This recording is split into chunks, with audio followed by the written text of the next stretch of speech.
Hi guys, இன்னைக்கு என்ன வீடியோன்னு பார்த்தீங்கன்னா, ஈவினிங் போல் ரொம்ப பசிச்சுது. ஸோ அம்மா வந்த பிறகு அம்மா பசிக்குதுமா அப்படின்னு சொன்னேன். செவ்வா அப்படியே பொடி நடையாக நடந்து போயிட்டு ஏதாவது காளான் பானிபூரி சாப்பிட்டு வரலாம் அப்படின்னு சொல்லிட்டு அம்மா கூப்பிட்டாங்க. சரி, நானும் அம்மாவுமே தனியாக போய் ரொம்ப நாள் ஆகுது இந்த மாதிரி கடைக்கெலாம். ஃபர்ஸ்ட்லாம் நாங்கள் மேரேஜுக்கு முன்னாடிலாம் அம்மா அடிக்கடி கூட்டிகிட்டு போய் ஏதாவது வாங்கி கொடுப்பாங்க. ஆனால் மேரேஜுக்கு அப்புறம் அதெல்லாம் ஒரு ரேர் ஆகிடுச்சு, எப்பயாவது போகிற மாதிரி இருக்குது.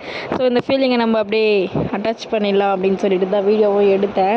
ஆக்சுவலாக இங்கேருந்து போகும்போது அந்த ஐடியா இல்லை, வீடியோ எடுக்கிற ஐடியா. அங்கே போயிட்டு கடையில் நிற்கும் போது தான் எனக்கு அந்த ஐடியா வந்தது. ஸோ அது அப்போ எடுத்த விலாக் தான் இது. பாப்பா ரொம்ப ஹாப்பியாகிடுறாப்புல. வெளியே போயிட்டாலே அவருக்கு ஒரே சந்தோஷம்தான். எனக்கு எவ்வளோ முத்தம் கொடுக்குறாரு, கட்டி பிடிச்சிக்கிறாரு, அவ்வளோ அமுக்கில் அவருக்கு. அதை பார்த்தாலே உங்களுக்கு தெரியும் பாப்பா எவ்வளோ ஹாப்பியாக இருக்கான்றது. அவரை உள்ளே வச்சிட்ருக்கவோ ஏதோ ஹவுஸ் அரெஸ்ட் பண்ண மாதிரி நினச்சிக்கிறாரு போல். சரின்னு சொல்லி ரொம்ப நேரம் நின்று தாங்க அந்த பானிபூரியும் காளானுமே வாங்கணும். வாங்கிட்டு அப்படியே நடந்து போகலான்னு சொல்லி நடந்து போகும்போது பார்த்தா வழியில் ஏதோ டெத்து வந்திருக்கு போல். ஆனால் சாமி மாதிரி அவ்வளோ ஒரு மோளம், அவ்வளோ இது. நாங்களே எங்கள் அம்மாவே ஆச்சரியப்பட்டு இது சாவா இல்லை சாமியாப்பா அப்படின்னு ஒரு தம்பியை கேட்டாங்க. அப்புறம் சாவுனாங்க. அவ்வளோ பிரம்மாண்டமாக எடுத்துகிட்டு போகிறாங்க. அது சொல்ல முடியாது சாவுன்னு, சாமி மாதிரி. ஏன்னா இங்கே மசாலா குழலாம் நடந்துட்டுருக்கா. ஸோ அதுதான் நினச்சோம். பார்த்தா அப்புறம் சாவு. சரின்னு சொல்லிட்டு அங்கே ஒரு சின்ன கிளப்ஸ் எடுத்தேன், தெரியாத எடுத்துகிட்டு வந்தேன். அம்மா தான் இவ்வளோ நேரம் தூக்கிட்டு வந்தாங்க. அவங்களுக்கு ரொம்ப மூச்சு வாங்குது சொல்லிட்டு என்கிட்ட கொடுத்துட்டு அவங்க முன்னாடி நடந்து போக ஆரம்பிச்சிட்டாங்க. நானுமே அவரை கூப்பிட்டுட்டு விளையாடிட்டே வந்தோம். வீட்டுக்கிட்ட வந்தாச்சு. எல்லோரும் அதை சாமின்னு சொல்லிட்டு வெளியே நின்று வேடிக்கை பார்த்துட்டு இருக்காங்க ஜனங்க. சரி சொல்லி நானும் வீட்டுக்கு வந்துட்டு வரும்போதே உள்ளே கிண்ணம் ஸ்பூன்லாம் எடுத்துகிட்டு வந்துட்டேங்க.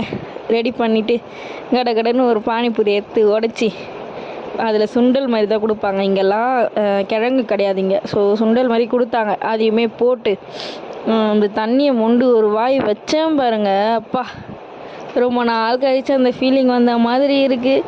சாப்பிட்டேன், ஆனால் ரொம்ப நாள் ஆயிடுச்சு இந்த பானிபூரி சாப்பிட்டு. ஆனால் இங்கே வந்து புதுசில் இந்த பானிபூரி சாப்பிடும்போது எனக்கு பிடிக்கவே பிடிக்காது.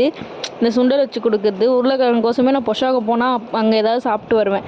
ஸோ இந்த வாட்டி சாப்பிட்டது ரொம்பவே நல்லா இருந்தது. அப்புறம் காளான் அங்கே கட்டில் மேலே உட்காந்து சாப்பிட்டா தான் இவன் விட மாட்டான்னு சொல்லிட்டு நான் சோஃபா மேலே உட்காந்து எங்கள் அம்மாவை கட்டில் மேலே விட்டு வந்தது பிரிக்கிறதுக்குள்ளவே என் பையன் வந்துட்டான். எனக்கு முன்னாடி ஒரே அம்மாக்குள்ளே சாப்பிடவே விடல.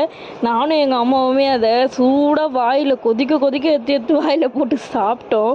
ரொம்ப ஜாலியாக இருந்தது. இன்றைக்கி என்னமோ ரொம்ப அமைதியாக இந்த மாதிரி இருந்தது.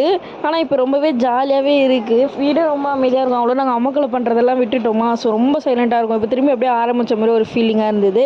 ஸோ தம்பி பாருங்கள், அள்ளி அந்த கிண்ணத்தில் போட்டுட்ருக்கான். இப்படியே தான் பண்ணிகிட்டு இருந்தாங்க. எப்படியும் நாங்களுமே ஒரு வழியாக சாப்பிட்டு முடிச்சுட்டு அம்மாவுமே தம்பி வச்சுட்டு விளையாட ஆரம்பிச்சிட்டாங்க. சரின்னு சொல்லிட்டு இன்னும் நைட் டின்னர் செய்யலாம்னு இன்னும் ஐடியாவே வரல. இதுக்கப்புறம் தான் முடிவு பண்ணி செய்யவே போகிறோம். ஸோ அதெல்லாம் நெக்ஸ்ட் மினி vlog